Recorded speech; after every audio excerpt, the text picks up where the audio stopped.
करता है ना तो उसका कोई घाटा नहीं है, भगवान की कृपा प्राप्त हो जाता है। क्योंकि महाराज पर आप ही लोगों को लगेगा गुरु जी ऐसा कर रहे हैं, हाँ ये भी धर्म है। अगस्त मुनि ने किया था। अगस्त मुनि के पास जब शंकर जी आए कथा सुनने के लिए, तो अगस्त मुनि ने भूत भावन भगवान शंकर के लिए व्यास गादी को छोड़ करके उनका स्वागत किया था।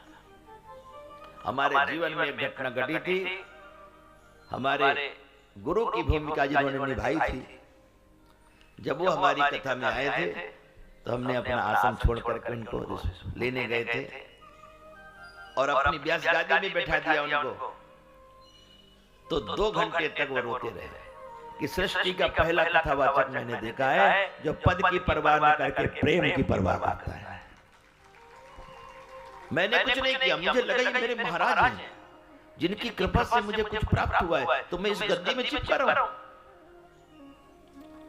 तो गद्दी के रद्दी बड़े मठदारी बहुचोर, मठ बना करके चोरी की जा सकती है, गद्दी में रद्दी जीवन भी हो सकता है, लेकिन व्यास पीठ एक मर्यादित पीठ है, इसमें बैठ करके कुछ बंधन हो जाते हैं, क्योंकि प्रेम के बंधन के लिए बैठा गया है।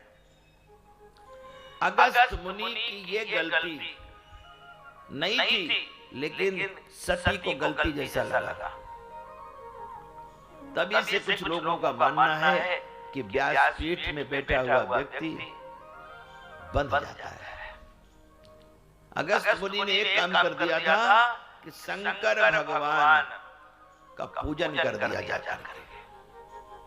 सती को शंका हो गई कि लगता है इस कथावाचक को कथा करनी नहीं आती, अब मेरे स्वामी कथा लिखने वाले हैं, तो मेरे स्वामी की प्रशंसा करके, मेरे स्वामी की पूजा करके उनको प्रसन्न करना चाहता है।